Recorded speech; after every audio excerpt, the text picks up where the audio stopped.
রাজধানী ঢাকার বিভিন্ন ফিলিং স্টেশনে জ্বালানি তেল নিতে দাঁড়াতে হচ্ছে দীর্ঘ লাইনে। কোথাও তেল শেষ হয়ে পাম্প বন্ধ, আবার কোথাও সীমিত পরিমাণে দেওয়া হচ্ছে জ্বালানি। ফলে ঘন্টার পর ঘন্টা অপেক্ষা করেও তেল পাওয়া নিয়ে অনিশ্চয়তায় ভুগছেন চালকরা। আজকে সকালবেলা আমি অনেক জায়গায় ঘুরেছি, সব জায়গায় পাম্প বন্ধ। এবং গতকাল রাতে আমি শেষ 200 টাকা তেল নিতে পেরেছিলাম অনেকক্ষণ সিরিয়াল ধরার পরে। আমার মনে হচ্ছে যে পাম্পে যথেষ্ট পরিমাণ তেল আছে, কিন্তু পাম্প বন্ধ করে দিয়ে বলতেছে যে তেল নাই। জ্বালানি না পাওয়ায় সবচেয়ে বেশি ভোগান্তিতে পড়েছেন রাইড শেয়ার চালকরা। তেল না থাকায় অনেকেই সড়কে নামতে পারছেন না। ফলে যাত্রী পরিবহন কমে যাওয়ায় যাত্রীদের ভোগান্তি বাড়ছে, পাশাপাশি চালকদের দৈনিক আয়ও কমছে।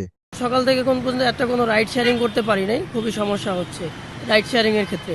বাইক ছাড়া 4-5 দিন চলছি, আমার ফুয়েল ছিল না। যখন দেখছি ক্রাইসিস, আমি বাইক ইউজ করিনি। জনগণের জন্য যেন অন্তত পক্ষে মিনিমাম 500 টাকার ফুয়েল ব্যবস্থা করা হয়, কারণ 200 টাকায় 2-2.5 ঘন্টা দাঁড়িয়ে থেকে 200 টাকার ফুয়েল দিয়ে আসলে কিছুই হয় না। কিছু স্টেশনে মোটরসাইকেল ও গাড়িতে সীমিত পরিমাণে তেল দেওয়া হচ্ছে।